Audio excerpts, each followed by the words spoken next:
What's up guys, and welcome back to my channel. In today's video we're going to be ranking all the Xenoblade 2 main characters from both the base game and Torna.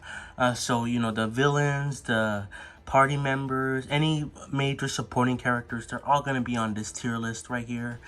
Now unlike the last tier list, they don't have the names around them. I know most of their names, but like this girl, I forgot her name. She's a queen of something. So yeah, I'm gonna struggle with some of the names. And am I a true Xenoblade fan if I don't know every single character's name? That's for you to decide. Now the blades are not here, and that's because I'm gonna do a separate tier list ranking all the blades in Xenoblade 2. So look forward to that in the future. But for now, let's just get into this tier list here and check out the person who made it, Alex Speedruns. Yeah, there you go. Let's begin.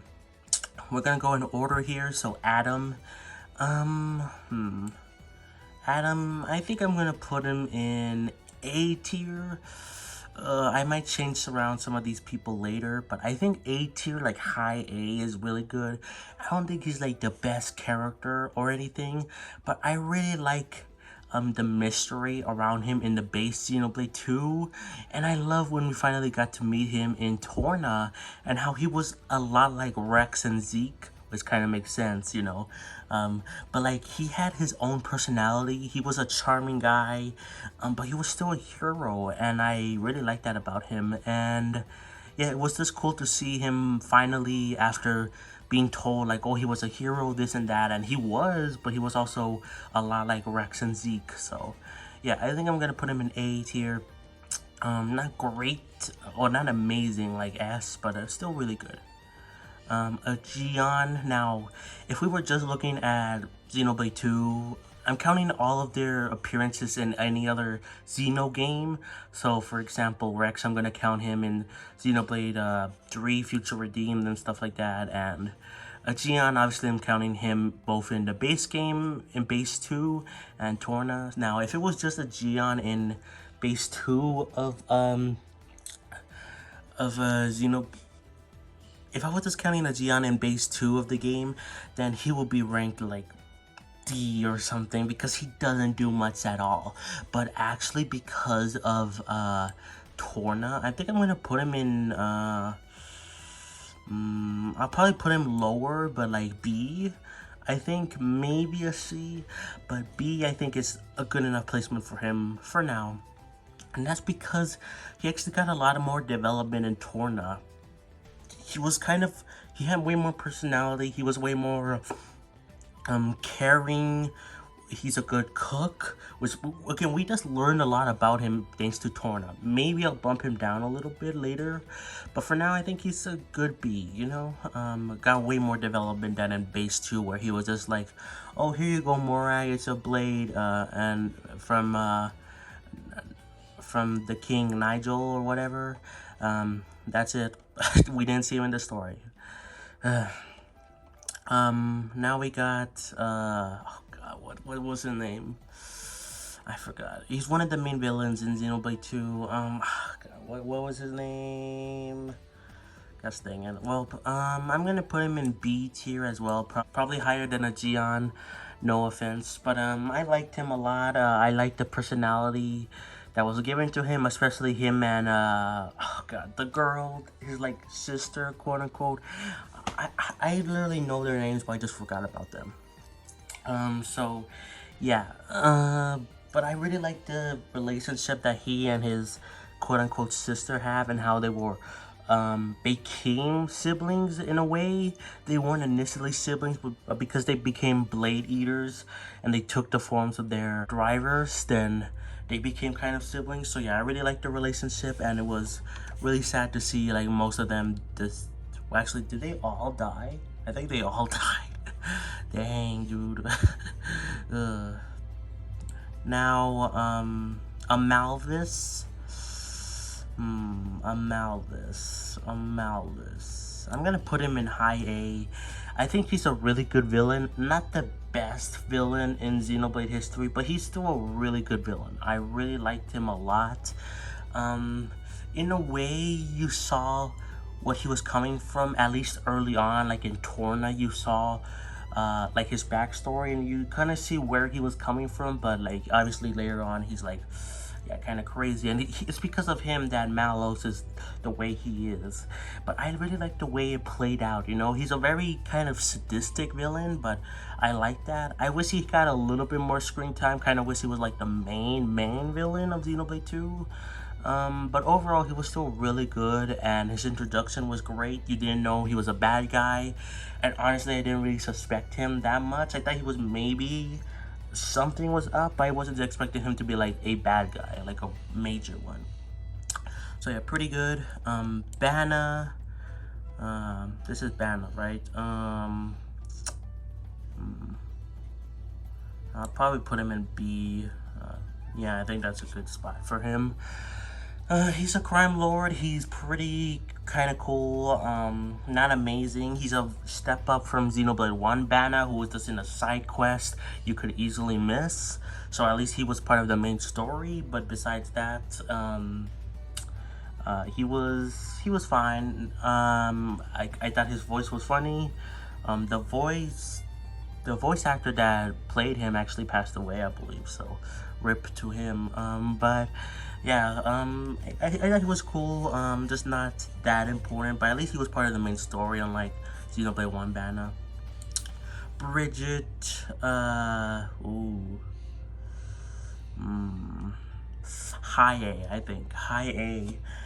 Again, I might change these rankings a little bit later, but I really like Bridget a lot. She's really cool. She's also attractive, you know.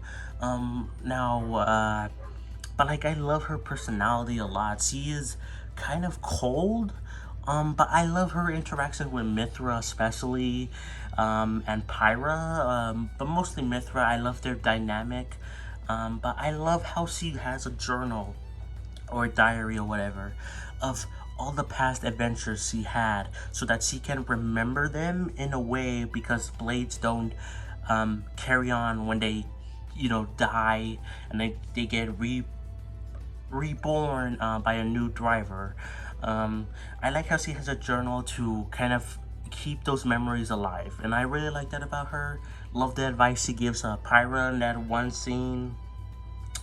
Yeah, really cool character. Minoth. Minoth here is, thanks to Torna, probably there, B. I don't find him that interesting. He's kind of cool because he is the first,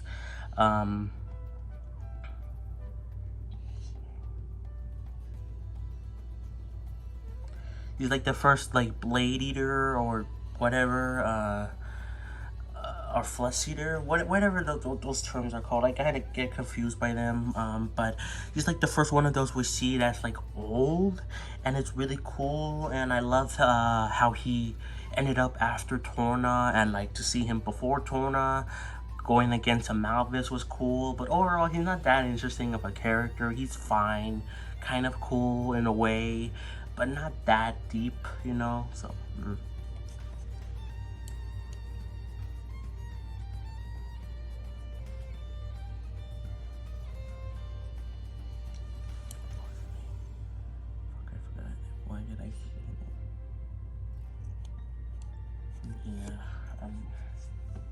what was his name?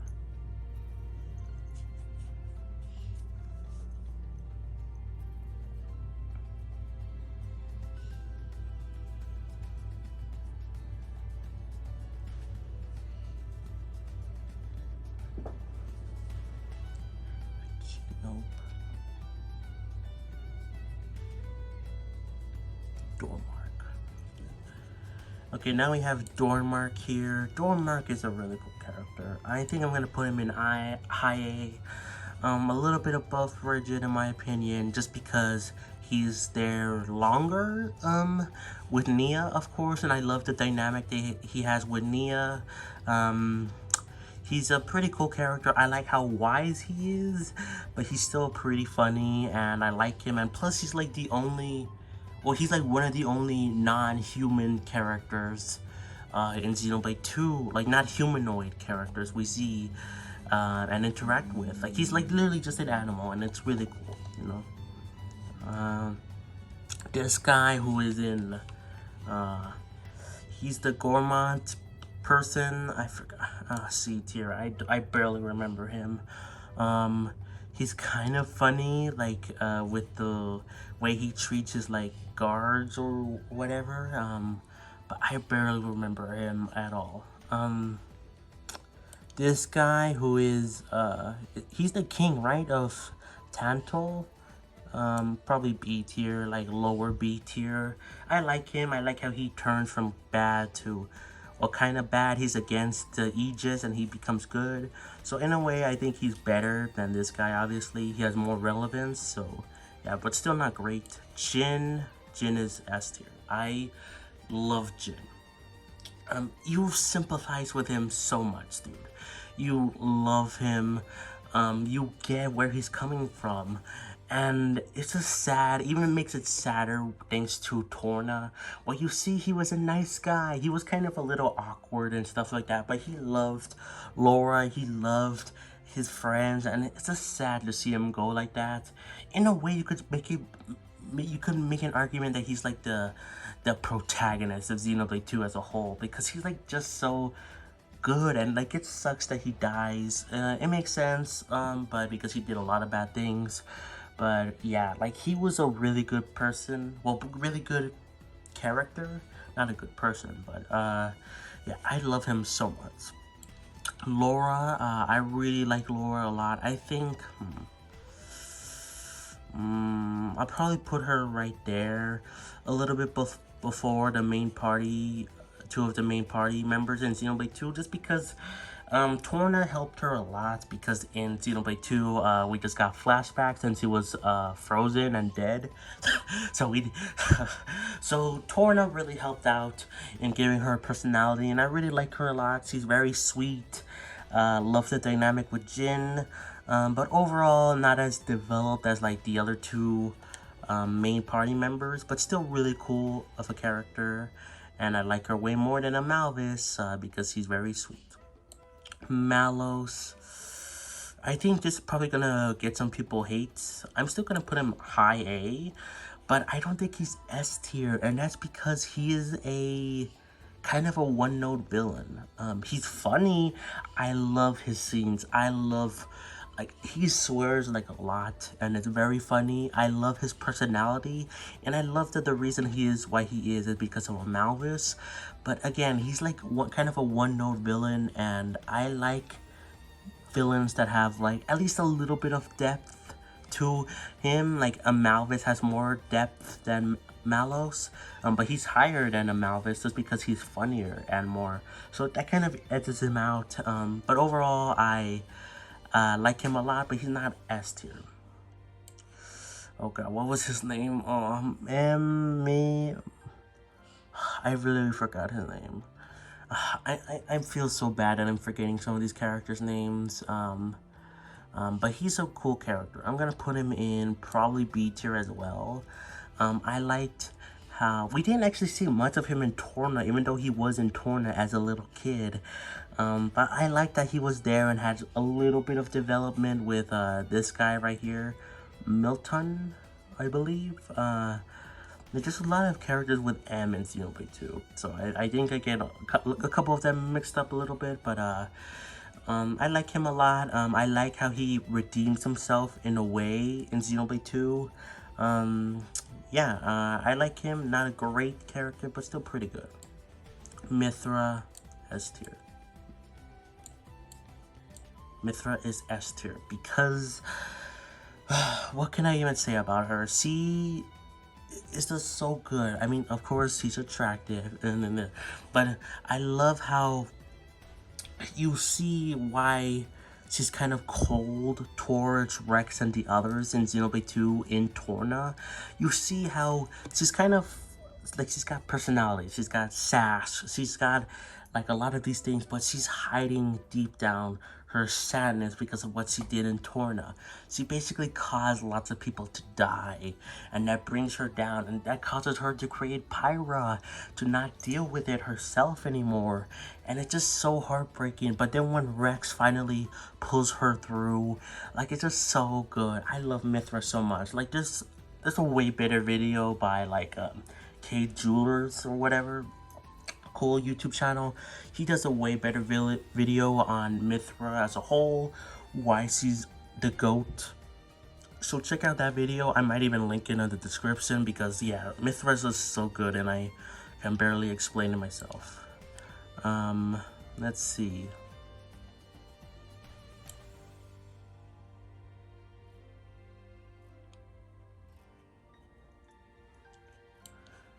Okay, so Morag here.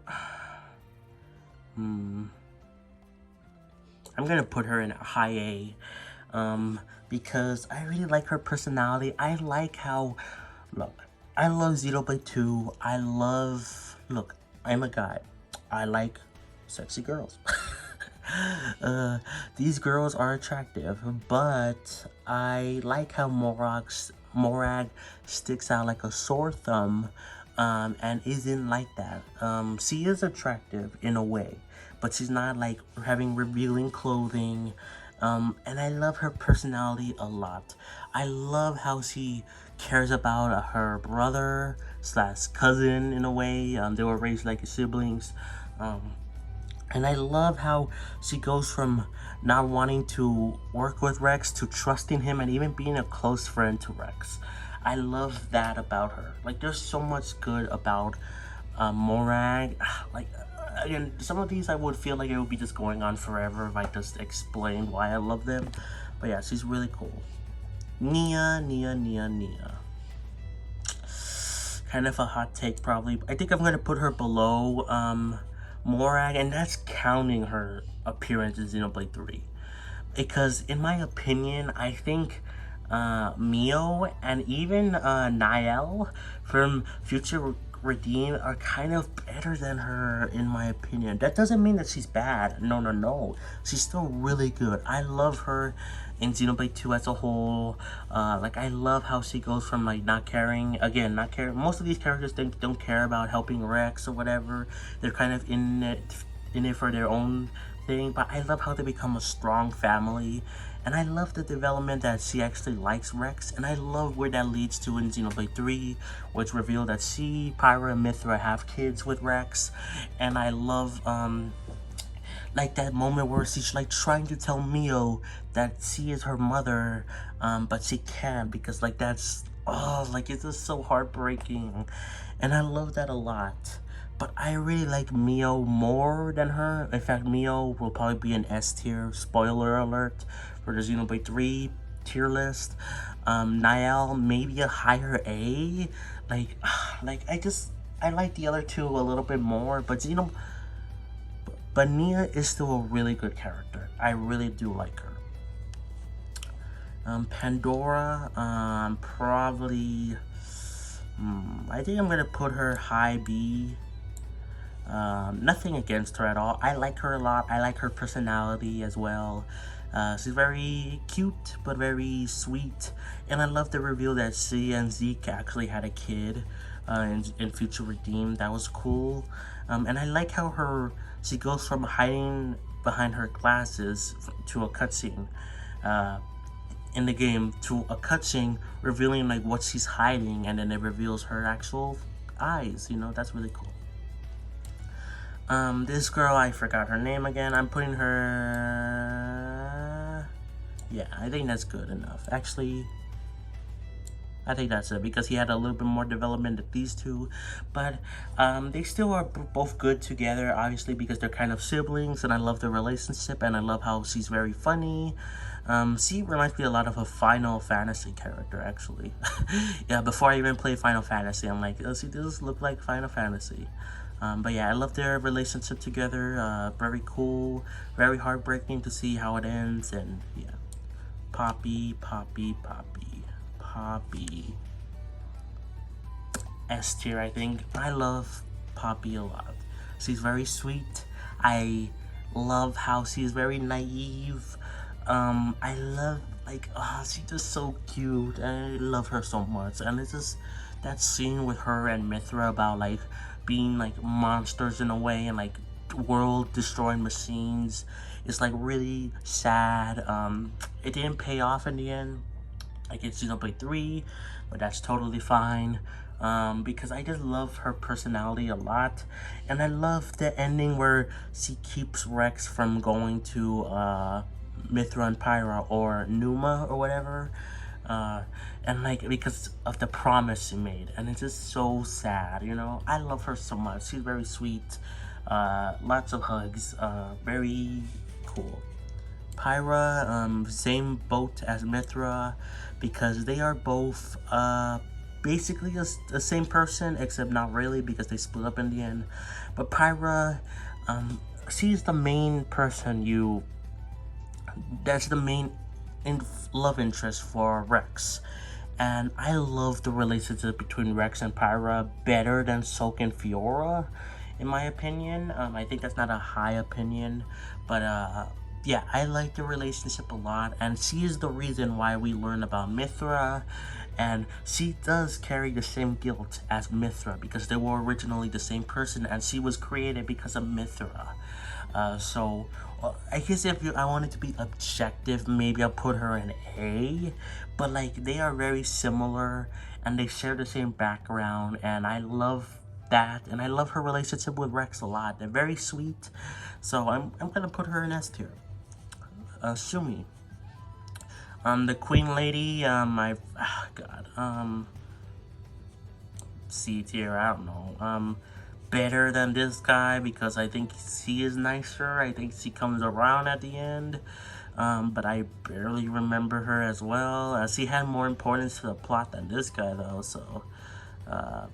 like Araya? Like, she was the Araya Queen or something? I don't know. Rex, S tier. I love Rex a lot.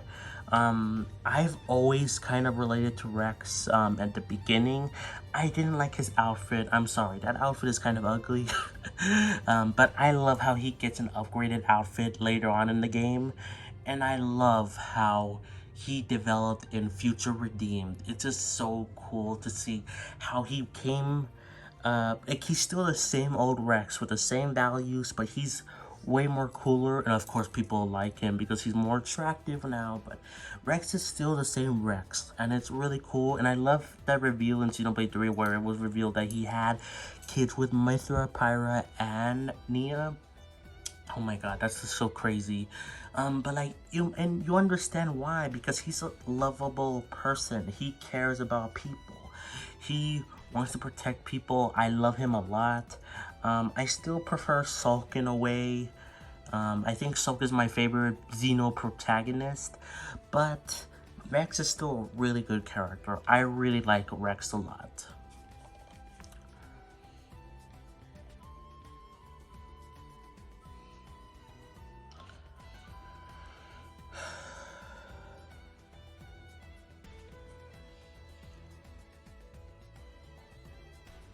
Oh god, this guy, I can't remember his name. He has a short name. I'm gonna put him in C tier. I'm sorry. It's just like, I'm sad because he could have been the potential to be a good character. But it was kind of squandered when he showed up with Vandom, and then like, you're required to unlock him to progress the story, and then you never see him again throughout the whole game. The only time you see a little bit of reference to him is when Rex loses Mithra and Pyra, and he battles with the scythes of him. I really forgot his name. Rock? Is that his name? Rock? Like R-O-C, I think. I'm gonna go with that, I guess. If I'm wrong, I'm wrong. But I'm pretty sure it's Rock. But anyway, like, that's the only time you kind of see a reference to him, but you never see him again, and it makes no sense. Where did he go? Why did he just disappear from the plot? Like, they could have written him out in a way, like, say, like, oh, I'm your Blade, Rex, but I'm gonna stay behind in the village to honor my Random that you told me about. They could have easily written that out in a way, but like he just disappears in the end. So I mean, I like him a little bit more. I like his funny lines that he has in battle. So that's why he's higher than those two royals or whatever their names are. Tora, Tora. I think he's in A tier. Actually, I think like that. I think that's a good enough place. I really like Tora, actually. I know some people don't like him. They find him annoying. They also kind of find him like a pervert in a way. But I really like Tora. Like, I like how because he is a small kid. Canonically, he is like the same, maybe even slightly younger than Rex. Like, he's not that old of a Napon. But he is still develops really well. And he gets kind of those like perverty tendencies from his dad and grandpa, so which they're like the more problem ones. But I like how he develops to care. But I like how he develops from being a not feeling like he's a driver to actually becoming a driver through a creative way, not like through normal means, but still a creative way. And I love the reveal that he helped make Origin in Xenoblade 3 very cool. He's very smart and I love him a lot. Very cute as well. Has some issues, which is why he's not like an S tier. But like overall, I still like him a lot, you know. This guy. I could put him in D tier. I'm gonna put him above these two, just because he actually has a personality. He's psychotic, but he has a purpose served, and it's because he's like the villain of Laura, personal villain of Laura. It is kind of weird that he has like a post after you beat Torna, he has a fight with Laura or whatever, and like it's kind of weird. Like, he's a fine character. I kind of like him because he's psychotic, but he's like a worse version of like Mudcar from Xenoblade 1. I could put him lower, but I think he does more of a development than these guys. So this guy, same boat, probably in between. I don't know. Sure, why not? He has a little bit more development than these two. Oh my god, what? I barely remember him. I know he's from Torna, and he's the king, or whatever, of Torna. I like the dynamic with him and the rest of his, No, wait, who is that guy? Is he the king, or is he the guy that's against, Adam? Oh my god. Yeah, god, I actually think he's the guy that's against Adam.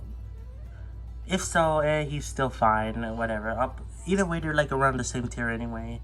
Don't really have much to say. Kind of, if it's the guy that's against Adam, I like how he goes on and makes the Torna kingdom and eventually has Zeke. If he's the guy that's the king, I think it's not the king. If he stays behind, I think that's a cool development, but overall they're on the same page anyway, so I'm pretty sure that's the guy that's against Adam. I think I messed up. Still don't have that much development. Vandom, probably,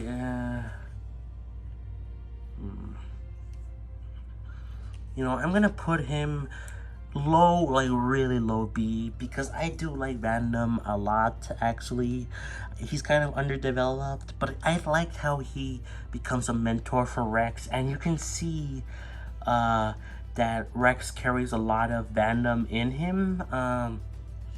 Like, he's not really brought up in the game after chapter like 3 or beginning of chapter 4. But like, you could still see some of Vandom's traits in Rex as he matures throughout the story, so I think that's cool. Just kind of wish he had more development, you know? Kind of sucks that he's a temporary party member, like, and he's only there for a little bit. That's kind of weird. So yeah, I don't know, but yeah, I think that's a good place. Haze, I really like Haze a lot. I'm gonna put her in A tier, like lower A. I like her a lot. She's very sweet. Love the relationship with her, Jin, and Laura. Um, and it's really sad to see her become like not the same person because of a Malvis. That just kind of makes a Malvis a better villain, way more sadistic, but it makes us really sad for Hayes. But overall, she's still a fine character, not too developed, but I still like her a lot. Oh god, what was his name? Hey, he's not it looks similar to King and him, but I forgot his name. But he's the party member in Xenoblade, Torna. Probably I think this is a good place for him. B tier. I like him a lot, way better than the King in my opinion. In Xenoblade 2, or the Emperor. Way better than the Emperor or whatever in Xenoblade 2. I like how he actually is fighting for his kingdom. Like he's not just an he's not just an unactive ruler who's just like, oh, okay, do this or that. He's actually in the fight himself, and I really appreciate that. And actually, him dying was really sad. Really helped make Torna way more emotional. So I appreciate that, and I like how he's an active person in the fight. You know. Why are these two separated? I guess I'll put him in the same place as him. And then him, he's the younger version of, this guy. Where is he? Where is that guy?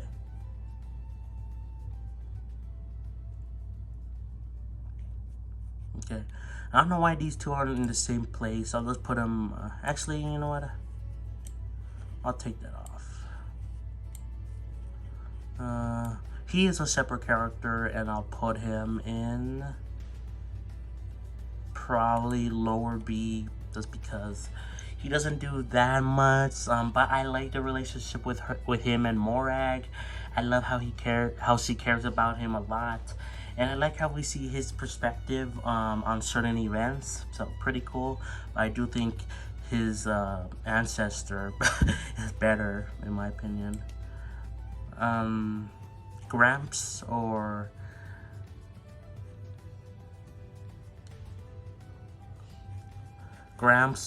Azura. I'm just gonna call him Gramps. I'm gonna put him in A tier. I like Gramps a lot. I kind of wish, like, we saw him in Torna, but I kind of was annoyed in the fact that he just kind of appeared as, like, already knowing Adam and already being like unfriendly relations with him, so much so that Adam called him uncle. I wish we could have saw that and not been told that. But like we still got to learn a little bit of his backstory in Torna and how he came from like the Torna Titan or whatever. And I like how he knows Jin, and I love that interaction with Jin in the beginning of Xenoblade 2, so really cool stuff. But I wish we got a little bit more from him. But I still love that he's a mentor to Rex, and I'm glad he didn't die, because if he just died at the beginning of Xenoblade 2, then it would probably have been like lower B, maybe even high C. Zeke. Zeke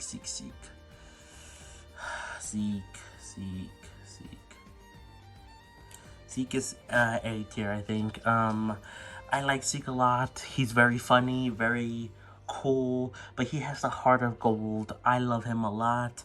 He's like the Ryan of Xenoblade 2, but in my opinion, maybe even a little bit better than Ryan. I like how he's friends with Rex, and I love his relationship with everyone, but he's also really funny, and I love his dynamic with Pandora and how they're kind of crazy about like, oh, they're bad guys, except they're not really. So yeah, really cool stuff. And then last but not least, we have Milton? Is that his name?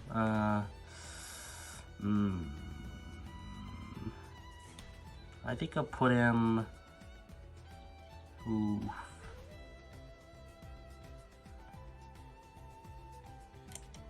Okay, I think I'll put him there, but I'm gonna lower Dana there, I think.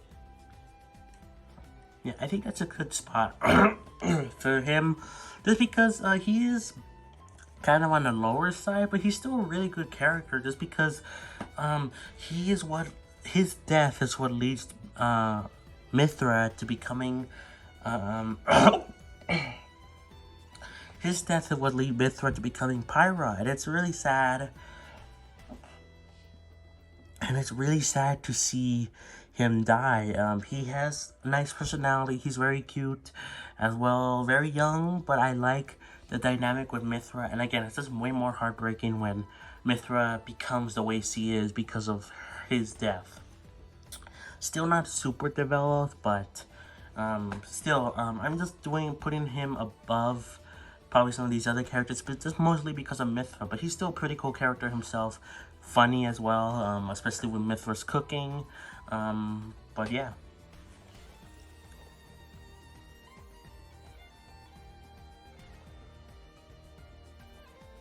I just realized that the architect isn't here. Why is the architect not here?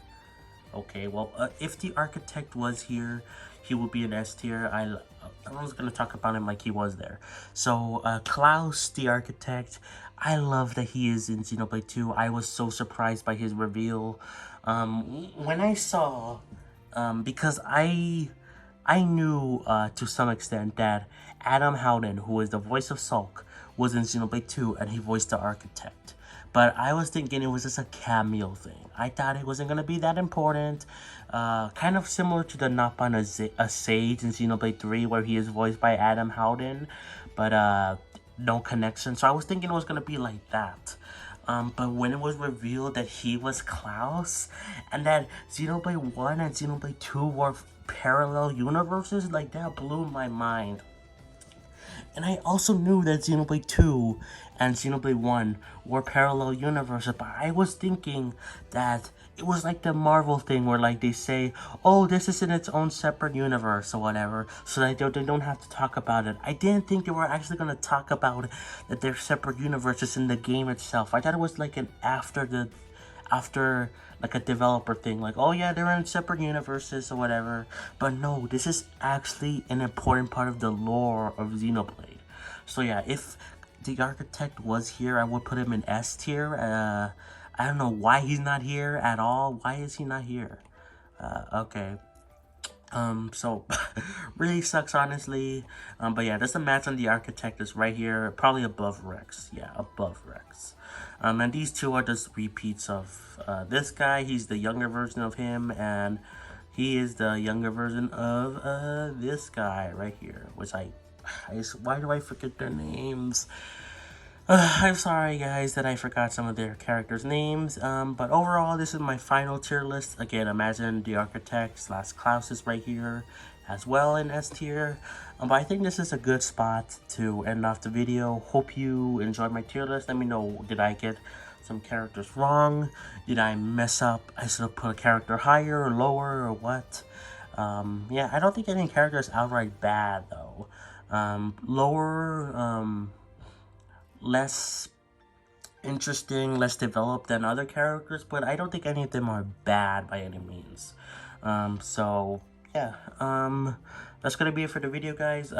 Next tier list will be on ranking all the Xenoblade blades or whatever, all the Xenoblade 2 blades or whatever, so look forward to that sometime in the future. But otherwise, guys, thanks so much for watching, and I'll catch you guys next time for more. Play some Xenoblade, have some fun, and I'll catch you guys later on in the future. Peace.